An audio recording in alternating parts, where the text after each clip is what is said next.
Hearty welcome.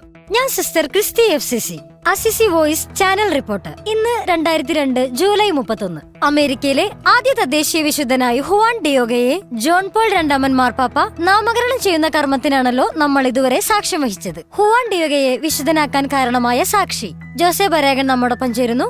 Hearty welcome Jose. Thank you. 1990 May 6 അത് സംഭവിച്ചത്. അന്ന് ജോൺ പോൾ രണ്ടാമൻ മാർപ്പാപ്പ മെക്സിക്കോയിൽ വന്ന് ഹുവാൻ ഡിയാഗോയെ വാഴ്ത്തപ്പെട്ടവനായി പ്രഖ്യാപിക്കുന്ന ദിവസമായിരുന്നു. ഞാനതത്ര കാര്യമാക്കിയില്ല. ഞാനന്ന് എൻ്റെ കൂട്ടുകാരനുമൊത്ത് ഒരു ലഹരി പാർട്ടിയിലായിരുന്നു.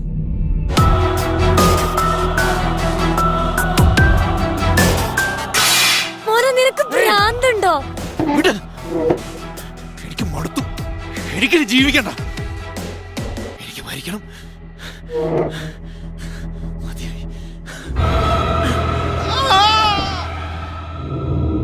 ഇനി ഏതാനും മണിക്കൂറുകളെ ഇയാൾ ജീവിച്ചിരിക്കുള്ളൂ.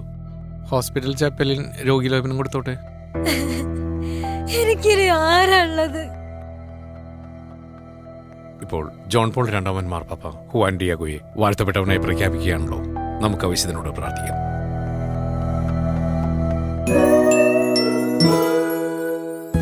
ജോസെ, ഉണരൂ. നീ ഇന്നു മുതൽ യുവജനങ്ങൾക്കിടയിൽ ഒരു ലഹരി വിരുദ്ധ പ്രചാരകനായിരിക്കും.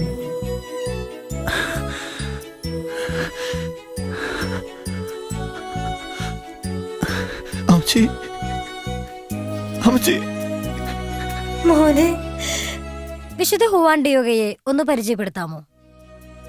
കുന്നുകളും മലകളും താണ്ടി ദിവ്യബലിയിൽ പങ്കെടുക്കുന്നത് ദിനചര്യയാക്കിയ ഹുവാന്റെ മുൻപിൽ മാതാവ് പ്രത്യക്ഷപ്പെട്ട് പറഞ്ഞു, ഈ കുന്നിൻ മുകളിൽ എനിക്ക് വേണ്ടി ഒരു ദേവാലയം പണി കഴിപ്പിക്കണമെന്ന് നീ ബിഷപ്പിനോട് പോയി പറയുക. ഹുവാൻ പറഞ്ഞത് ബിഷപ്പ് വിശ്വസിച്ചില്ല. ഇക്കാര്യം മാതാവിനെ അറിയിച്ചപ്പോൾ മാതാവ് വീണ്ടും ഹുവാനെ ബിഷപ്പിനടുത്തേക്ക് തന്നെ അയച്ചു. ഇപ്രാവശ്യം ബിഷപ്പ് ഹുവാനോട് മാതാവിൽ നിന്ന് ഒരു അടയാളം വാങ്ങി വരാൻ പറഞ്ഞയച്ചു. മകനെ, ആ കുന്നിൻ മുകളിൽ കയറി അവിടെ കാണുന്ന റോസാപ്പൂക്കൾ ശേഖരിച്ച് കൊണ്ടുവരിക. ഇത് ബിഷപ്പിന്റെ മുൻപിൽ വെച്ച് മാത്രമേ തുറക്കാവൂ. മാതാവ് അടയാളമായി കൊടുത്തയച്ച റോസാപ്പൂക്കൾ ബിഷപ്പിനെ കാണിക്കാനായി ഹുവാൻ തന്റെ ടിൽമയുടെ കെട്ടുകൾ അഴിച്ചപ്പോൾ റോസാപ്പൂക്കൾക്കൊപ്പം ടിൽമയിൽ വരച്ചു ചേർക്കപ്പെട്ട മാതാവിന്റെ പരിശുദ്ധ രൂപം കണ്ട് ബിഷപ്പ് മുട്ടുകുത്തി പ്രാർത്ഥിച്ചു. അങ്ങനെ വിശുദ്ധ ഹുവാൻ എന്റെ വഴികാട്ടിയും ക്രിസ്തു എന്റെ ഏറ്റവും വലിയ ലഹരിയുമായി.